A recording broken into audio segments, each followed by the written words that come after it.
everybody. I welcome you to this symposium on telemedicine, and the importance of this symposium lies in the fact that till now what you were doing casually, you will now be doing legally.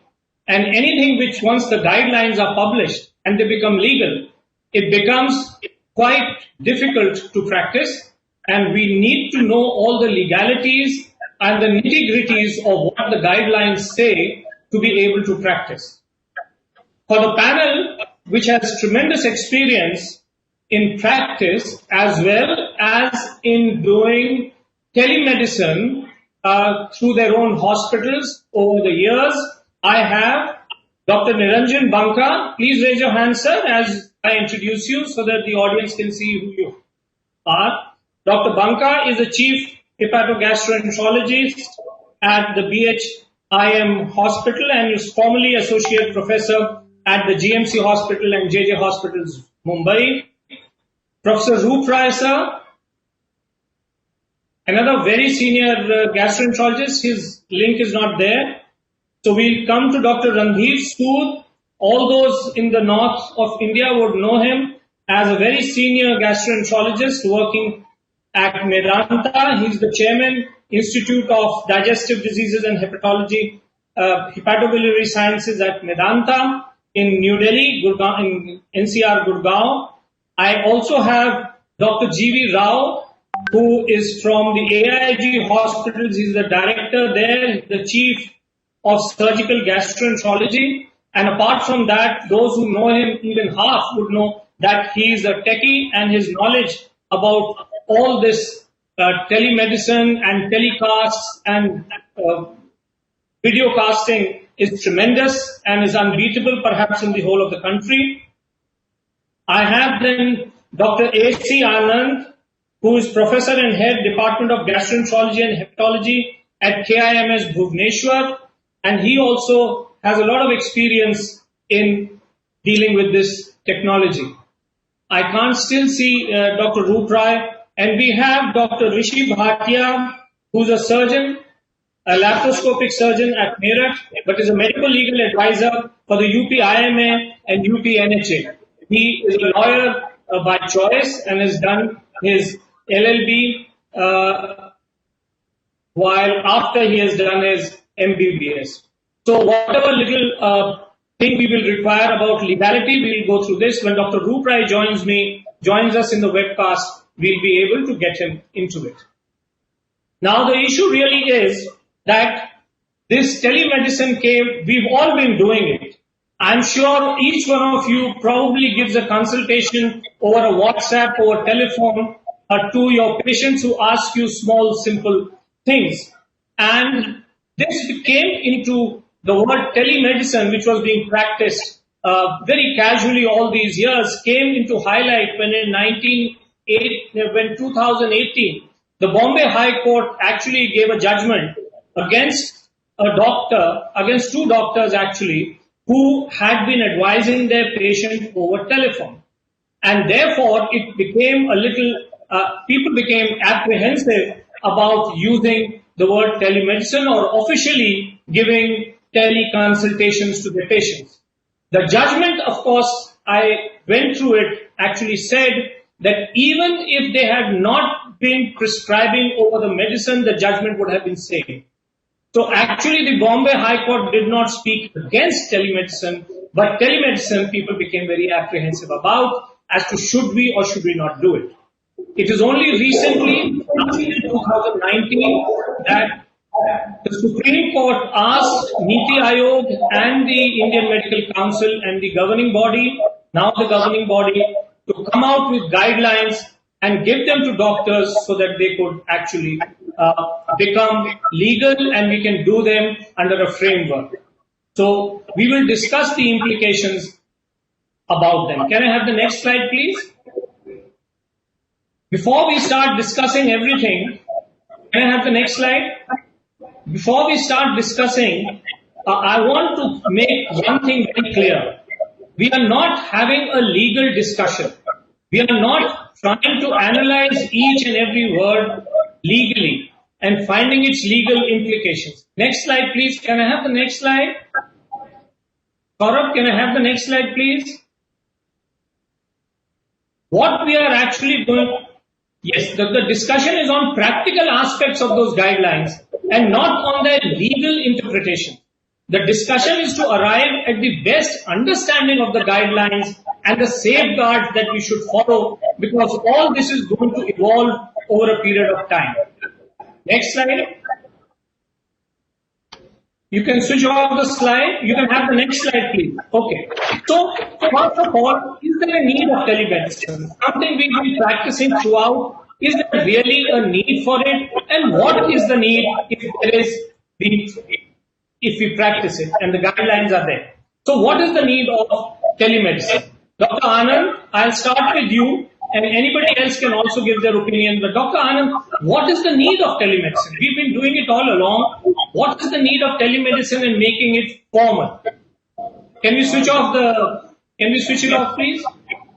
The need has suddenly become very, very acute because of this pandemic of COVID. Take this off the slide, off the screen. Yes. Because this is the time when we have to maintain social distancing, and we would not like to come very in close contact with the patient. If he can be seen from distance without moving out from his house, I think it will be very convenient to the patient. In addition to that, the need is there because a large percentage of our people stay in villages where there are no advanced medical facilities. And with the help of telemedicine, they can contact a specialist or a super specialist to get the opinion on the media. That is, media can be text, can be video or audio. So these are the two reasons why the need has suddenly become very important. And that is why the Supreme Court had given directions to the government to come out with these guidelines. And they have come out with fairly comprehensive and good guidelines, although these guidelines are patient-centric. That means all the clauses which are there in the guidelines are to help the patient in one way or another. Doctor's point of view also has been considered, but not as much as the patient's point of view. Okay. Any other opinions that people have? Anything else why the guidelines are important today? Basically, yes, Dr. Rao. Yeah, basically, I think it's basically an extension of what we have been doing all these years. We've been practicing tele-teaching actually for our students. And to an extent that we have been showcasing whatever is the new technology, or whatever is we've been doing lectures, workshops through the decades. Now, from that, we have come down to some sort of a video counseling for patients within the hospital. We started doing video counseling, started recording some of these critical cases, sick patients we started recording. And this basically, I think, is an extension of, as Tyagi very rightly said, we have been doing these soft consultations, advising patients without knowing the implications. But now I think we are getting the implications. Yes. It is getting legalized right now. That's right. Can I have the next slide, please? It's extremely important, you see, because what the, next slide, please. You see, the need actually what the government says is that because of the judgment, because of COVID, the telemedicine has become an enabler of healthcare access and affordability. Apart from that, from the patient point of view, it's convenience, there's accessibility, it is affordability because they believe that the patient won't have to travel so far just to get a prescription refilled. It's also decrowding because the hospitals tend to be overcrowded for a 2-minute visit to the doctor, and that might be. And because of telemedicine, there could be a lot of self-management, take diabetes or asthma or hypertension. There could be a lot of self-management. And of course, there are newer opportunities. But does not provide for consultation outside the jurisdiction of India. So it has to be, they do not say what you are going to do. If you are dealing with Saudi Arabia, you are giving a teleconsult and you land up into a legality, these do not hold true there. May I have the next slide, please? So this is what the guidelines say, that these are the reasons why the government has come up with the with the guidelines for the time being. So, can I have the next slide, please? All right. So, GV, now that we have these, you are the expert on this. What are the best modes of telemedicine, data storage, and retrieval? Because believe me, what part the guidelines absolutely emphasize on that whatever telemedicine you do has to be recorded.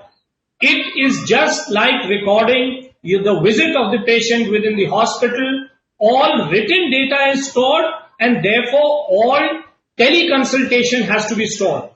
So now, GV, apart from the big hospitals, please divide it into two. What the bigger hospitals or bigger institutions can do, or slightly bigger institutions can do, smaller hospitals can do, and what individuals sitting in their chambers, single doctor practice, can do the best mode of telemedicine, data storage, and retrieval.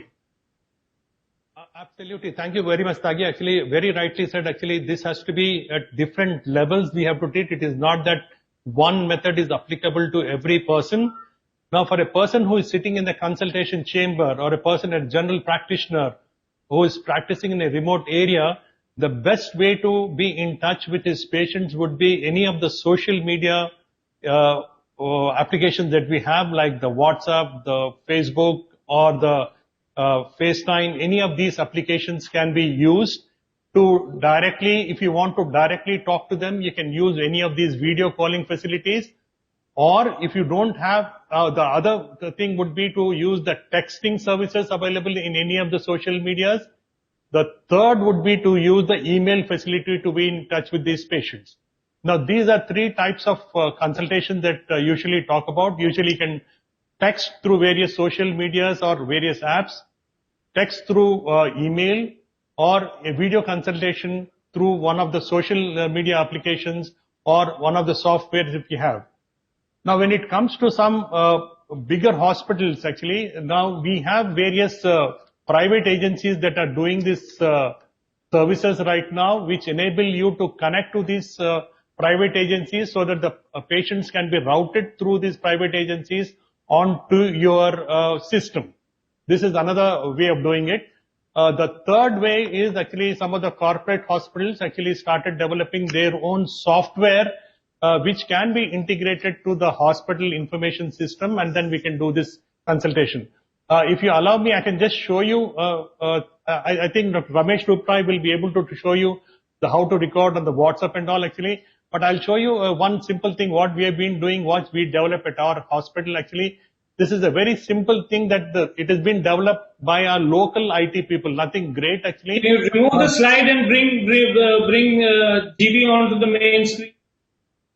Yeah. So this is a very simple to use. GV Rao, Dr. GV Rao. Can you see this? That's right. Yeah. Right. Yes, now. So it's a very simple to use stuff. Actually, all we have to do is the patient has to go on to this and log into this.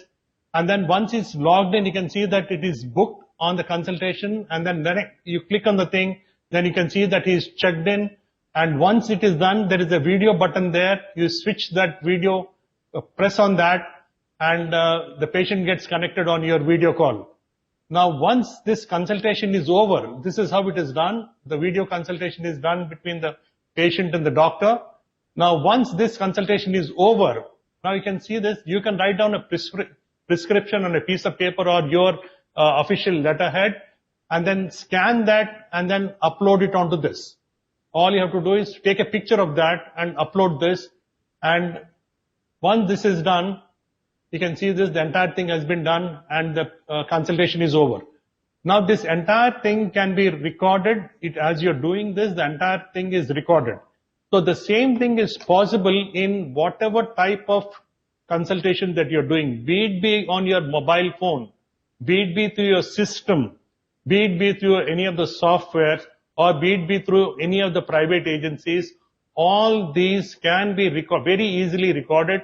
All you require is maybe one extra hard disk to record all this, because it is mandatory, as Tagi has said, it is mandatory that we store all these consultations till the government specifies us to which period we have to store this. in our hospital and within our clinics. Okay, thank you, GV. Dr. Anand, you were talking to me about an app that is your hospital has developed, which is for telecommunication, teleconsultation with the villages. Dr. Anand, your mic is off. Your audio is off. Yes, now I've switched it on. Yes.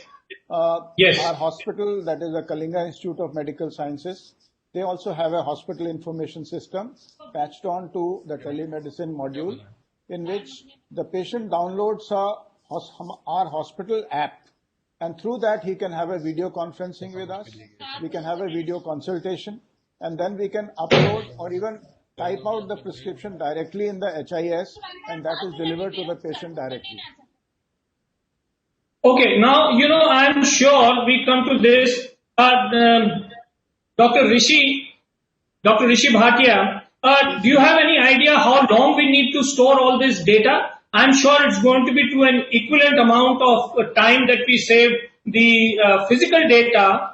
So how long would this be approximately? How long we'd have to keep that data? As per MCI regulations, it is for 3 years. So for 3 years at least we need to keep this huge data depending upon the duration of calls that we have and the length of the communication. Randhir, Dr. Banka, any questions, anything on the... Yes, Rishi. And we have to supply within 72 hours on demand of the patient. Okay, so it has to be well retrieved. You have to be able to retrieve it also. If there is a medical legal case, then you probably have to keep it for lifelong. Keep it till the end of the legalities are over. That's right. At least 20 years. Yes. Or till the legalities are over. Yes. Tyagi, this is a compressed recording what we have through the media. So the amount of space that is required is very huge. You can zip it. So now this is I just want to bring in a point that all the companies that are providing these apps for which we can use this please ask them. Several of them do not have large storage capabilities, and so therefore they would only work if they are able to store your data for 3 years at least and be able to retrieve it for that period of time. For those, Dr. Rupra is back. Those of you who are using an Android phone, because I'm using Android, I can talk about Android phone. Now you also have, if you go to your settings, you have a record screen. So if you are having a casual screen conversation, a video consultation with your patient for a few minutes, you can just go to record screen and the data is stored there. You can then transfer that screening, that video onto a hard disk. Buy a big hard disk. A Tetra hard disk is no longer expensive and you can safely transfer that data. Now may I have the next slide please, which is now we come to the nitty-gritties. We've done the basic as to how we do it. So when is it prudent to provide teleconsult? Next slide and then the next slide please. Because you have to be very prudent, and I have written prudence is the footprint of wisdom. So you have to be prudent. Just don't follow everything blindly. So we have 3 kinds of consultations, basically what these guidelines have said. These are emergency consultations, non-emergency consultations, and follow-up consultations. This can also be divided into the first consultation and the follow-up consultation. So can we remove this from the screen? So who's going to take this up? Dr. Randhir Sood? How do you deal with an emergency consultation? Dr. Sood should be on the screen, please. You have an emergency, somebody says he's got a perforation or he's getting a heart attack. And he rings you up and he says, I'm having chest pain and I'm having sweating. Doctor, what do I do? Or I've got severe pain in the stomach and I'm vomiting green and my blood pressure is falling. Now this is an emergency consultation. Please tell the people who are listening as to in this situation, it's a very tricky situation and the patient has rung you up or the patient's attendant has rung you up because you treated them some years ago and saved their lives. What do you do now? What is prudence here? Yeah, I think the emergency consultations can only be counseling and not prescription. You can counsel them that if you are having a chest pain, see you go to the nearest hospital. I can help you. You can suggest the place in that city where they can go. At the most, you can tell them that you lie down or you don't eat anything. It is a counseling only. You cannot tell medicine. Even if their chest pain, you can't even say that you take aspirin because you don't know what is the cause of chest pain. Person gets already has an esophageal tear as a cause of chest pain, and you give him aspirin, you are liable. So in emergency situations, counseling advice is the only thing which you should give, which should help the patient to seek appropriate physical care. Dr. Sood or Dr. Banka, he is showing you an ECG also which has been done, and he's projecting that ECG which shows clear-cut myocardial infarction. So you can maximum tell him, your ECG looks like a myocardial infarction. I think you should immediately go to the nearest cardiologist. As far as recommending a cardiologist, that's right what you said, Dr. Randhir. Yeah. So as far as the recommendation, at that time, yes, you can actually suggest him if he shows you a ECG and he tells you that he has a cardiac issue, you can tell them that you could take an aspirin immediately and you go to a cardiologist or call an ambulance and do that. So even in emergency situation, you should have a clear-cut provisional diagnosis, if not a confirmed diagnosis, before you can advise these patients about anything. And secondly, what Dr. Randhir said, please be very cautious when you are referring a doctor to a patient to a specific doctor. It is ideal if you tell him 2 or 3 names or not tell him any names and let him suggest which doctor he should go to. If you have a few names, give him all the names and give him the choice of which person he should see. Dr. Rupra, you raised your finger. Can you want to say something on this issue? Yes, Dr. Rupra, you are switched off. Please bring this thing back. Dr. Rupra,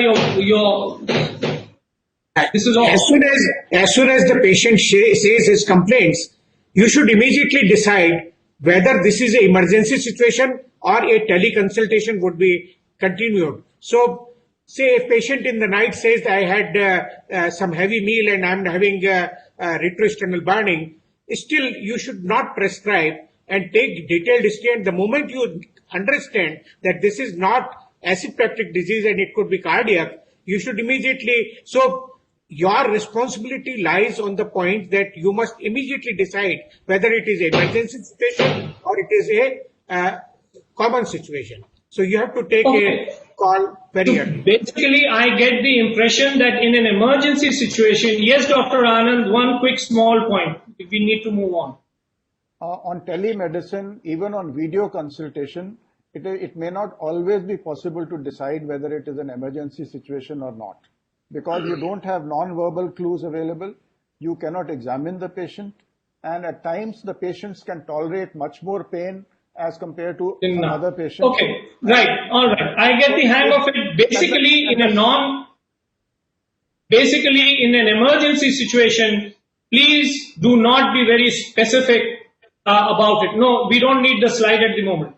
So please do not advise completely, as Dr. Sood said, it should basically be a facilitation and a counseling that you should do more often than not. But Dr. Banka, what about a non-emergency situation?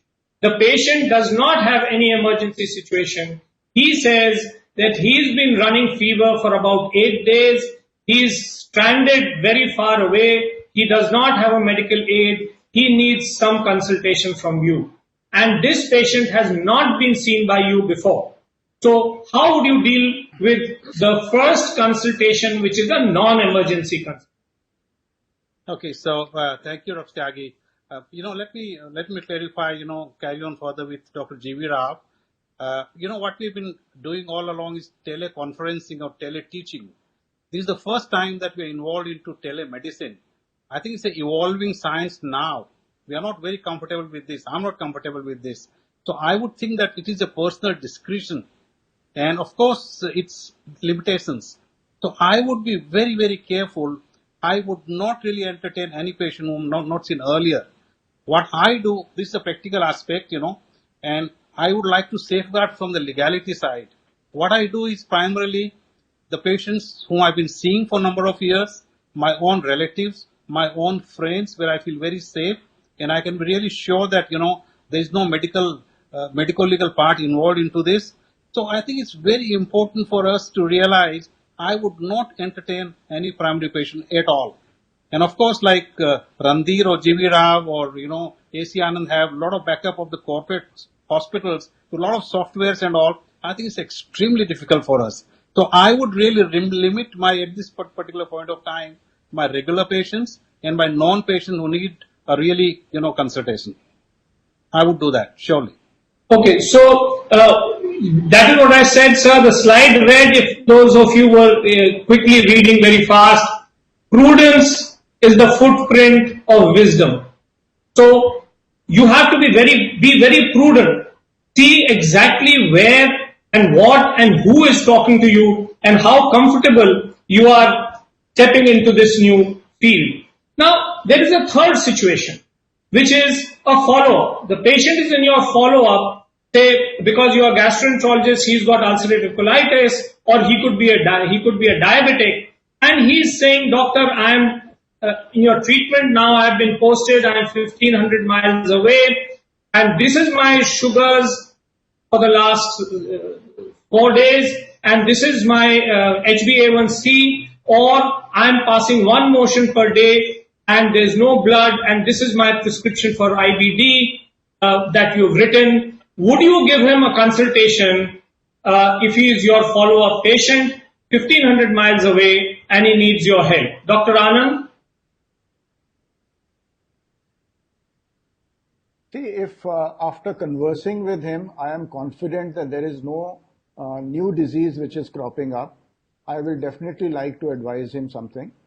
And in this situation, I would also tell him that if he is not all right within next 24 to 48 hours. He says he's all right. He says he's perfect. He has no problem.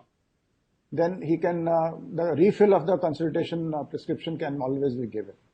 So the safest prescription in telemedicine is refill, but maybe GV Rao wants to add something to it. Yeah, Tyagi, actually the first consultation that we're talking about, the two types of, especially for super specialists, actually specialists like you, actually it is a primary consultation wherein you don't know the patient, you are talking to them for the first time, or majority of them in your practice, you see, even in our practice, almost about 30 to 40% of them are worked up patients who come to you with all possible investigations. And they'll put the file in front of you with all possible investigations and a diagnosis, and then they come for a treatment. What do we do in these patients, Tyagi? Yes, if it is the first consultation, can I go to the next slide while Randhir gives his comment? Please skip one slide and go to the next slide. Next one. I think yes, Randhir, you can say what you have. No, the one previous to this. Such a situation, one previous to this. We all Yes. what we all do is basically ask them to either send all the reports which are available, all the relevant investigation reports, all the images, etc., and whatever has been the opinion of other doctors, and then only we consult them.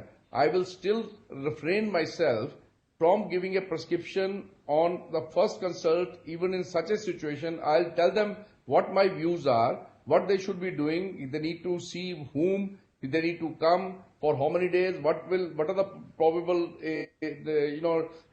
issues, and what will be the cost, and also it will be again something like counseling rather than a prescription. Prescriptions can only be given even if you read the guidelines. It is for visible things, like somebody has conjunctivitis, somebody has dermatological issues. You can diagnose that on the video and somebody shows you the images. So, Randhir, they can also be given for radiological investigation. Yes. They can also be given for pathological investigations. What does this investigation tell us? Those kinds are also available. Yes, you wanted to say something, sir? Yeah. I just wanted to put forward that physical examination is very essential in most of these situations, because any investigation is not to be treated. You have to know in details the physical findings of that. I'm going to cut this conversation here regarding the first consultation. I think be very prudent, be very cautious. You've not examined the patient. Try to make it as much of it as a consultation in which you are guiding the patient, you are facilitating him rather than being specific. In case there are specific things that are being asked of, then we may deal with them specifically. But writing a prescription for the first time, this is the flow diagram that the guidelines have given. I have not made them. So, patient identification and consent we are going to discuss. What it says is quickly make an assessment if it's an emergency or not. If it's an emergency, just give a first aid and guide the patient. This is what they say. They do not ask you to write any prescription. Just first aid and guide. However, if you feel that this is not an emergency, make a detailed evaluations. You may seek additional investigations and you may even switch mode if necessary. If the person is saying that I've got XYZ, you can switch mode from video. You can tell him that come on to text and text me all your reports, etc. This can be done. Then you decide whether this case is fit for teleconsultation or not. Now this is prudence. This is where your experience is going to come in, whether you are fit for telecommunication or you are not. If you feel the slightest hesitation that this case is not fit for teleconsultation, advise the patient personal consultation. This is what the guideline flow sheet says. On the other hand, if the patient is fit for consultation, then you may write him a prescription, but we'll talk about that prescription later because there are limitations to what you can do in that prescription. So please remember what Randhir is saying. Is the patient fit for telecommunication, teleconsultation? Are you as a doctor fit for teleconsultation? Both these things are important. It is not just whether he is fit for it or whether we are also have to be fit for teleconsultation. Next slide, please.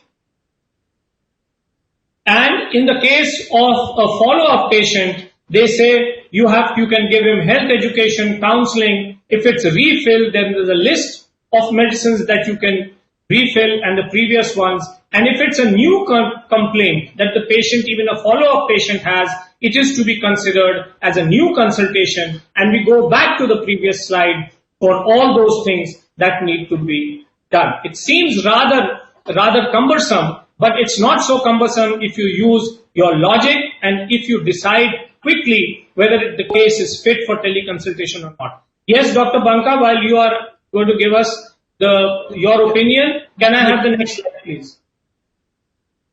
The two things which I would like to impress upon is if the patient is follow-up and staying away from my city. Bring Dr. Banka full. Hello? Yeah. So yes, Dr. Banka. What I do usually is, I would request him, if he's a chronic patient of cirrhotic liver, non-complications, or is a chronic duodenal ulcer or chronic pancreatitis, there's no fever and all, you can judge him. If you feel that there is something tricky going on, I always request them to get in touch with your family physician or a physician who can talk to me, then we can understand it better. I think this works out much better. Secondly, I always insist on my patients to WhatsApp the prescription which I gave last time, the latest, not the one. If I've seen the patient about a year ago, I don't want to send the year ago, but the last prescription. I don't usually entertain them too much if it is more than 3 months or at the most 6 months. Then of course I insist on them going to the local specialist. So I think this works out very, very well. I don't know if you can show my prescription where, I made summary of, what the disease is, what is the prescription. We are going to come to that. Yes, Dr. Anand, what is your opinion? What you said, I have a slightly different opinion. If a person is 1500 kilometers away and he is asking for a first consultation, there is a way out. That was a refill consultation. No, that was a refill consultation. Even if it is a first consultation, there is a way out. He goes to a local doctor and you can have a doctor-to-doctor consultation then. Yes. That means Dr. Anand, we are going to discuss that. We are going to discuss that as to what are the types of consultations that we can have. Randhir, anything you want to say, or you raise that hand just to swat a flag? Okay, all right, good, great. Now, can I have the next slide, please? So we are now going to talk about identification of the patient and consultation. It is extremely important that these guidelines have said, you can remove the slide and have everybody in. Okay, you can please have everybody on the screen now. Now, what the two very important things about these guidelines are, these guidelines cannot be anonymous. The patient must identify himself and you must identify yourself to the patient. So they cannot be thing that you can't. Next is the consent. So Dr. Roop Rai, how do you ensure consent, the importance of consent, and Dr. Rishi, exactly what should the consent involve in telemedicine? So Dr. Roop Rai first, followed by Dr. Bhatia, telling us about telemedicine consent. Just before you answer that, Dr. G.V. Rao, Dr. Randhir, and Dr. Anand, you do this consultation from your corporate hospitals much more. Do you take a specific telemedicine consent or not? A written consent over whichever mode of consultation is going on, do you take it? When the patient contacts us, initiated we by the don't need to patient. take a consent. Yep. So it is basically Consent is patient implied. initiated consent. All right. It's And generally an implied. so It is still prudent. Yes. So, Dr. Bhatia, is the implied consent good enough, or do you think, just from the legal point of view, now that these have become guidelines, implied consent, which means if the patient has sought a consultation, it implies that he has given you consent. Over and above that, do you think we should also take a consent from the patient? If the patient has asked for the consultation telephonically or video, then it is implied consent. There is no need of extra consent because patient has initiated the telemedicine consent. What is the strength of an implied consultation versus a written consent? Strength. Written consent is also important because that is a written evidence. But implied consent, there is only oral evidence. So the patient can turn around and say, no, I did not. First the doctor's phone came to me. How are you? The doctor asked me, how are you? And then I started telling. Anyway, yes, Dr. Anand? there is one situation where you may have to take further consent even if the ring has come from the patient's family. That is, if the caregiver is giving a phone call. For example, the patient is illiterate, he doesn't know how to handle the phone, and it is her husband or it is her son who's giving a ring. In that case, you are talking to the caregiver. In that case, you have to take proper consent from the patient. Dr. Roop Rai, you have gone through this consent on this issue and the guidelines very thoroughly. What types of consults and what are the consults that are required? There are two types of consults which are important to understand. As has been just mentioned, a implied consent, which is that when the when the patient has initiated himself that by the email or by a audio or a video, that is the implied consent. That means he has initiated and he wants to have consult. But still, I feel, as Dr. Bhatia has just told, you should have a written consent in which he should identify himself that I so-and-so, son of so-and-so, my Aadhaar card number is so-and-so, that means the identification. And then he says, I want to consult so one doctor whose name and telephone number is this one, he's a specialist of this one, so that you have a authorized letter from him, which is going to be very, very useful for the evidences that he has initiated the consent. Randhir, you want to say something about the consent? Yeah. You see, what we do is that all consultations are not casual. If this is a first consult, we always, give it as an appointment that we will talk to you on this date, and please, that is initiation of the consent, where the patient has sent an email and his entire data is there on the email and what he is wanting to know. And we, at that time, read the email and ask him to send the particular pertinent information. And then only video consult is initiated. Nobody can just have Skype you or you give you a call and say, this is the first time I'm talking to you and I want to consult you for this. I don't think we should at all entertain such casual consultation for the first consult at least. Okay, Dr. Banka, you were saying something? Yeah, I think it's a very tricky situation. If the patient comes to your clinic, you're doing any procedure on him, certainly you take the consent. But now we have started talking about a primary consultation or the telemedicine. We need to have the consent of that. I mean, not many people will understand, that what is the consent about. Like Dr. Anand talked about from the village. If someone don't know how to operate the telephone, he's asking relative to. I mean, what is the value of the consent there? How is going to give you consent? I think it's a very, very tricky situation. Dr. Rishi probably maybe enlighten on this. Yes, Dr. Rishi, is it a very tricky situation to get a consult on the telephone? When a patient comes to you at the clinic, then it is implied consent. You never take consent for his examination or consultation. Similarly, in telemedicine, a patient is contacting you. It is the implied consent. Okay, so you know what? Can I have the next slide, please? You know what the guideline? Yes, Dr. Anand. Before the slide comes in, can you speak? Can I have the next slide, and then we'll have Dr. Anand can keep saying. Dr. Yes, sir. Banka's query can be answered. Next slide. Dr. Banka's query can be answered here because if the patient is trying to contact you, he will be selecting you in the app that you want to consult so and so person, and even in the first consultation, it will be quite all right for you to ask him a question. Are you so and so? Most of the patients. That is identification. Most of the patients who are contacting us on telemedicine platform, they are already registered with the hospital. So their identification problems have been taken care of. Yeah, but when a physician is getting consultation, at that particular time, these all facilities are not available which are in the bigger institution. So I think a consent has to be taken. It would be useful to have a prescribed form which we should send to the patient. He fills it up and send it to us. I think that is going to be a very important decision.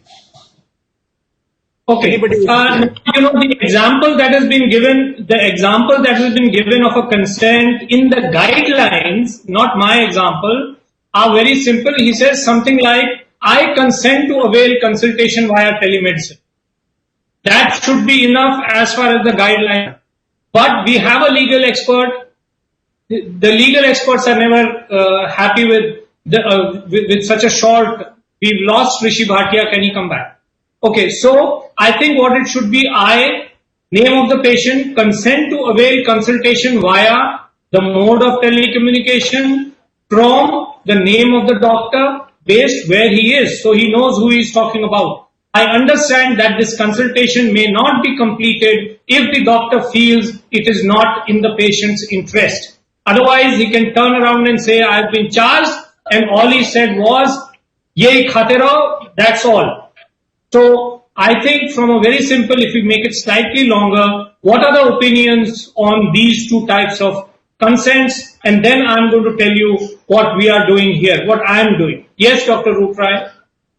Yes, it is important in the guideline. It is written that you have to take the date and the time of the consultation and when the consultation started and when it finished. So guideline says you have to put these two things also in the consent. That means the time. That's a part of identification rather than the consent. In the consent, the time has to be date and time. Yes, that is when the consent started. Yes, any other issue on consent? Consent has to be taken, it's implied, but when it is not implied or you are in doubt, please take a written consent. Yes, Dr. G.V. Rao, then? Yeah, I think we should all understand that telemedicine is a different type of consultation. So we have to get used to this, and this type of a consent is mandatory. Whether you like it or not, I think it is mandatory to take this. If you are trying to enroll yourself for telemedicine, you should have this consent. There is no two thoughts about this. Okay. Now, majority of the consultations that I get are on WhatsApp and on written consent. And what we've recently started to do is the moment somebody tells us, doctor, I want this opinion, we send them back a WhatsApp. It's a written WhatsApp elsewhere which is copied and pasted on their site, and it says, and it's in Hindi. I'm sorry those who have difficulty in it. आपको यह सूचित किया जाता है कि भविष्य में mobile पे सलाह लेने से पहले भारत सरकार के इन आदेशों का पालन करना अनिवार्य है. Because he does not know, अब तक till now you were giving consultation, why all of a sudden you are making it complicated? So it's not you, it is Bharat सरकार के आदेशों का पालन. Number 1, अपना पहचान पत्र भेजें, साथ में लिखकर भेजें कि आप अपनी मर्जी से डॉक्टर का नाम से मोबाइल पर परामर्श करना चाहते हैं.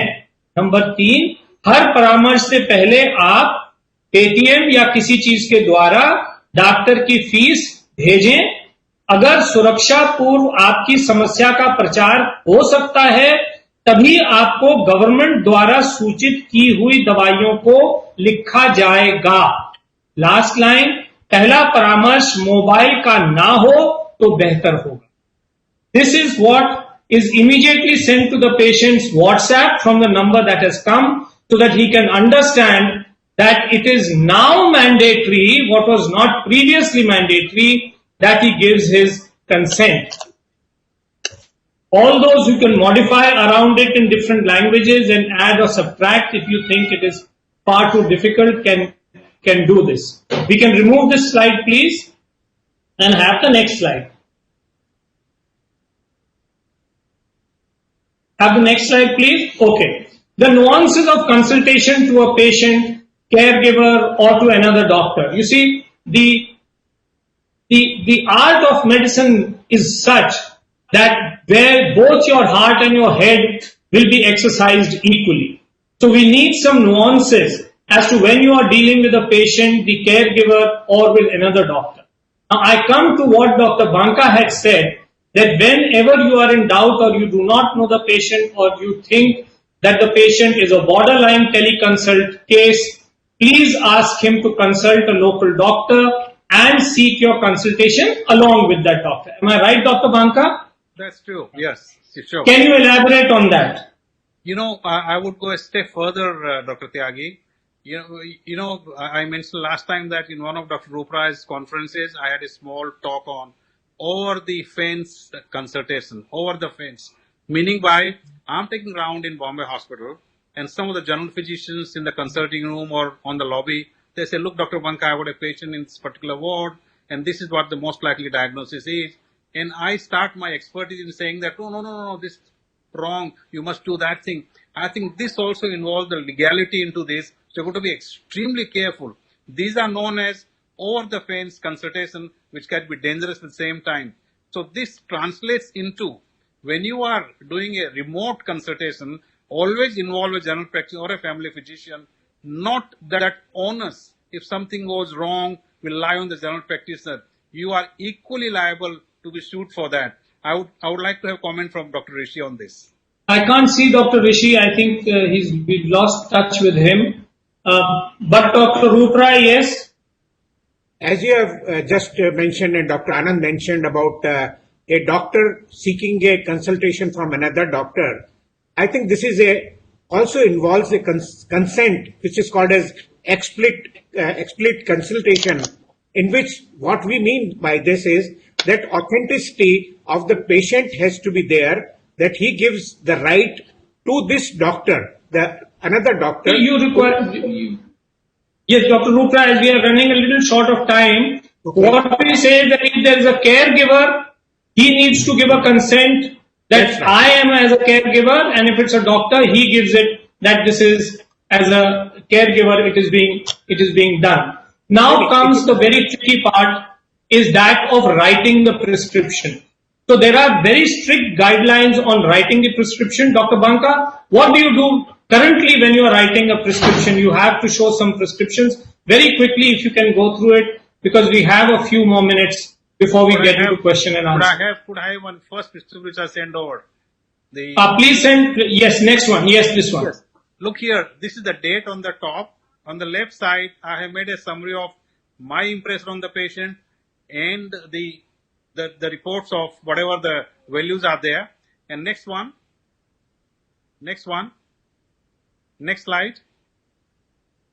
Next slide, please. Could you show the And yes, Dr. Banka. So this one, yes.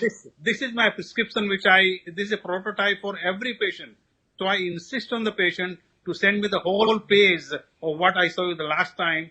This gives me a quick idea as to what I'm dealing with and what medications were given. Is these symptoms really recurring or is worsening? Is it related to my specialty of gastrohepatology or something else? I think this give a quick idea, further guide the patient. This works out very well for me. Yes, but now, Dr. Banka, the government, can I have my slide, please? Next slide. Now, it's very difficult now that no, the previous one, before this. No, the next one. After Banka, one more. Next one, next one, next one. Next one, please. Okay. So what can be done is, you saw this, there are the one before this, the O. List O is over-the-counter medicines. Now these can be written on a first consultation. You cannot write more medicines than this on the first consultation. So this is extremely important. And these are basically very basic medicines which are available over the counter, and you cannot write more than this. There is a list O, and this is available. So basically antipyretics, cough syrups, then a few ammonium chloride, some cough expectorants, QRS packets, zinc syrups and zinc tablets, probably iron, folic acid. I don't know what purpose they would solve. But from time to time, there is notification by government of India on these medicines. For example, chloroquine for malaria in some regions can also be given if you feel the patient has malaria, and you can put them in list O as well. Next slide, please. Now comes list A and B. Very important. List A are first consultation medicines, provided the consultation is on a video consultation. And these are primarily ointments and drops, or they are the follow-up consultations of the above medicines. So these can be given on the first medicine, first consult, provided it is on video consult. I do not understand this. I think the government would probably have to change. I think we all agree to that these medicines serve no purpose if the person is consulting a physician, because this he could get probably anywhere. Yes, Dr. Sood, a quick comment from you. Only situation I could understand is that if person has a fissure in nano and you prescribe him an ointment, that's it. That's right. Okay. So, and this is before you get a fissure in wondering about what to do and have sleepless night. Of course, there is a list B, which is on follow-up medicines that can be prescribed as add-on to ongoing chronic medicines to optimize management. Now, this is a large list, but this is only if the patient is already receiving these medicines that the patient can be prescribed on list B. So, now the next question, please. Next slide. This is how to avoid a medical legal mess, because you can be sure that as the time passes by, there's going to be a lot of medical legal things that are going to come. Next slide. Next slide, please. So I will now tell you what misconduct in telemedicine comes to. And this I've copied from there, and I'm covering. Misconduct is violating any current prevailing law. So all the current prevailing laws apply to telemedicine. In addition, insist, and this is very important, insisting on telemedicine when the patient is willing to come to you for in-person consultation. This is misconduct. Misusing patients' imaging or data, provided you have not done it, it is safe. If the company that you are using, they release it somehow, you have to prove that they released it, and that is misconduct. Prescribing medicines beyond the specific list is also misconduct, and as usual, soliciting patients for telemedicine through advertisements is misconduct. So the most important part in this is insisting on telemedicine, that you are trying to help the patient, telling him, phone se pata kar lena, and patient is willing to come to you, amounts to misconduct, in addition to all the others that are prevailing at the moment. Any questions on this? Yes, sir. Yes, Rishi, you come? Okay. Yes. We couldn't see you. We can't see you. Yes. I would have asked you this question. Udit. Giving telemedicine to the minor in absence of a major is also a misconduct. Is also a misconduct.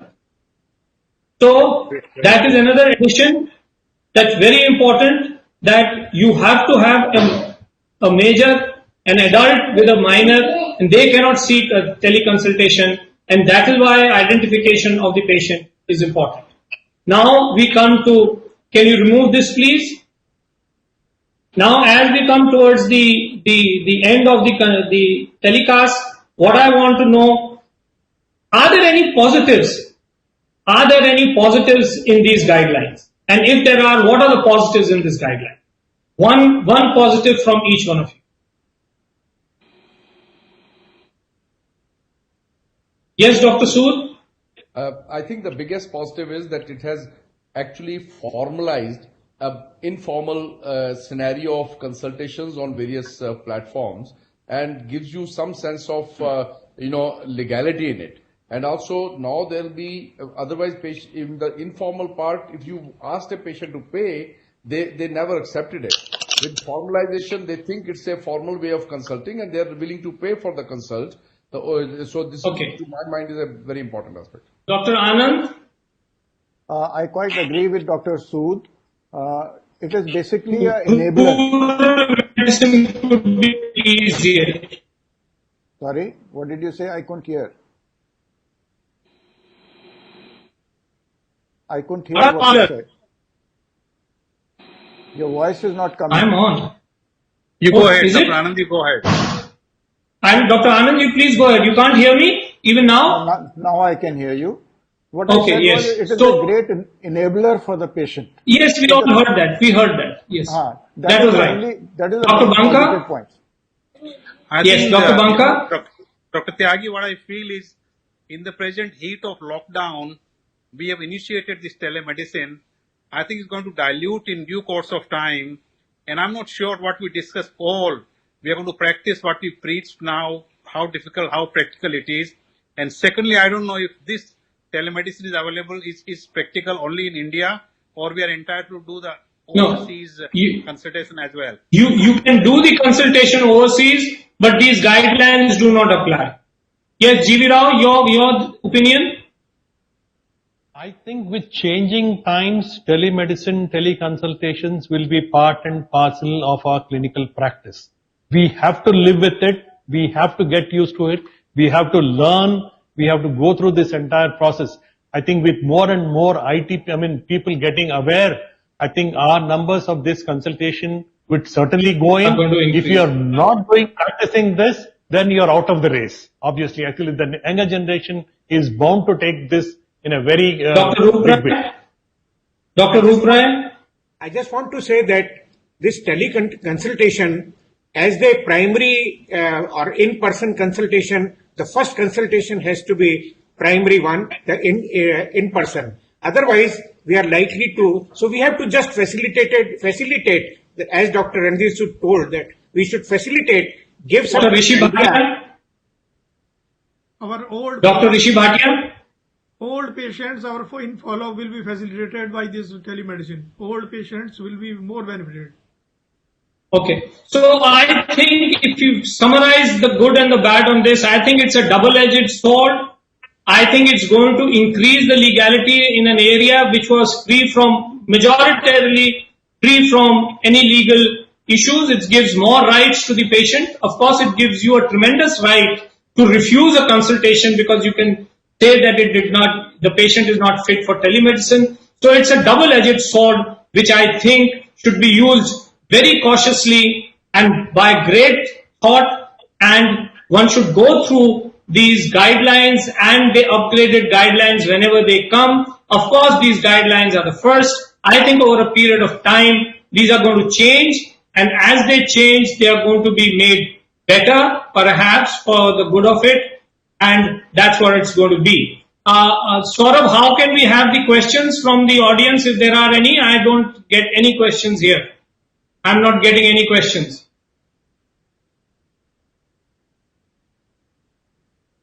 Yes? Saurabh, where are you? Hello?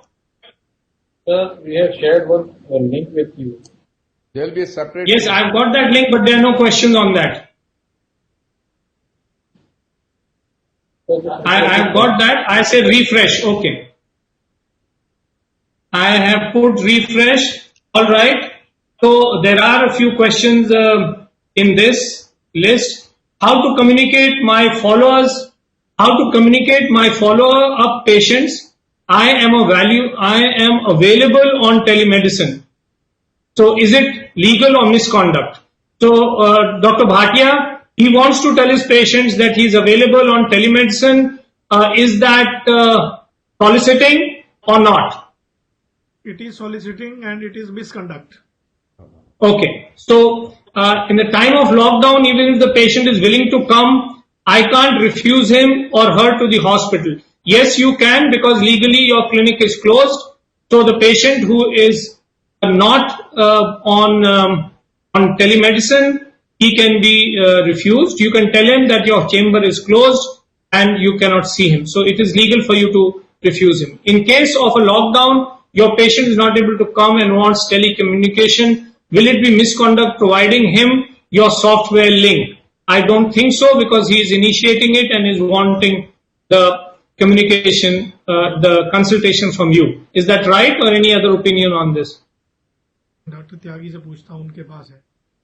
And what is the request to clarify in this COVID time, even if patient wants to come and visit? The same is that, in this, when the clinics are closed, will it be technically feasible for you? Will it be misconduct to tell him that he can have a telecommunication, telemedicine? I think it may not be improper to tell him that you are not available because of the lockdown in the chambers.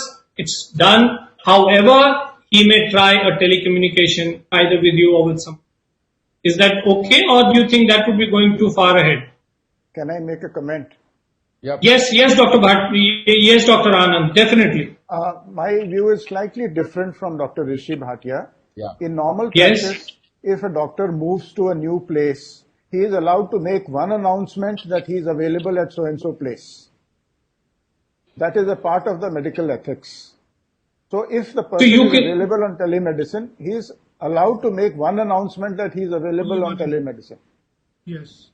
Or you can put up a note in your chamber, now available between so-and-so time to so-and-so time on telemedicine. No, let me. Ranveer, what do you say? You see, you must understand that when you see a patient physically for the first consult, you always tell him how to take an appointment. And that is already printed. So this is also written that you are also available on telemedicine. This is the way to take a telemedicine consultation. There's nothing wrong in it. And second thing is, today, every hospital is sending SMSs to the follow-up patients that they can consult you on telemedicine because of inability to come physically. There's nothing wrong. There's no soliciting of patients in this. Once you're telling it to your follow-up patients, this is not soliciting. You're facilitating. Yes. So, Dr. Sood, if the hospital sends a message, has the doctor or the hospital initiated consult, or has the patient initiated the consult? No, it's not a initiation of consult. This is dissemination of information. That you cannot come, so we are available on teleconsult, so that's not a problem. And how to consult, it's an information. You are not saying please consult definitely. You are saying that you are available, and this is by there is no misconduct here. Get a voice message in your telephone. A recorded message in your telephone. So whoever dials the number, you know where you are. So there are a lot of questions. How much time do we have to do these questions? Hello, am I? Taki, you are lost.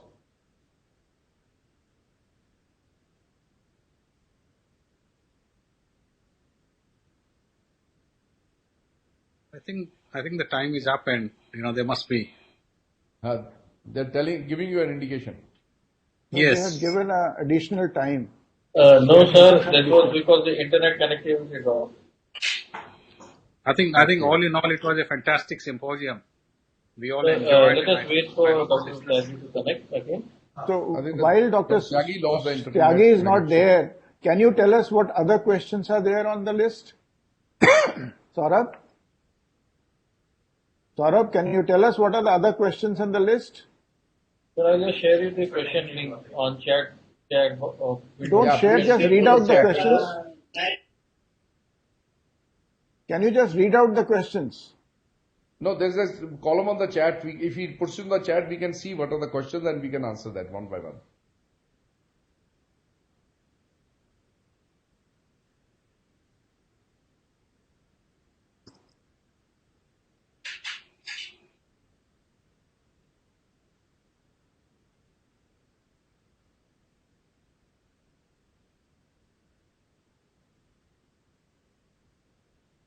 So I think it was a great symposium initiated by Dr. Ruprai and performed by Dr. Tyagi. It was fantastic. I don't think there is no further communication. Yeah. Yeah. You suggest that we close it down? I think so, Randir. I think so. Yeah. Thank you. Bye-bye. Thank you, all of you. Thank you very much. Thank you very much for Thank you, sir. participating It was a pleasure. Thank you. and accepting the Thank you. invitation to be there. Thank you, Ruprai, for Thank you, sir. initiating. It Thank you. was a great pleasure to be part of this symposium. Thank you, Dr. Ruprai. Fantastic. It has been a good initiative actually. I hope we can do more of these things actually. Thirdly, Yeah. we can compile the whole all the data again and give them as a series on each item. No, but my only suggestion is we should not make it appear that telemedicine is something intimidating. We should make it it's a facility. It is important Facilitate. for us to learn about it, and it is to facilitate our practices, not to. In fact, it has the same liabilities as physical. That's true. consultation. Randir, I think it should not become like a computer medicine. I was telling you last time, in US they installed on computers. You give the symptoms. No, that's not like Watson or artificial intelligence is not Sorry to there. interrupt. You are always using your wisdom. You are always using your wisdom and analyzing the whole thing with the investigations.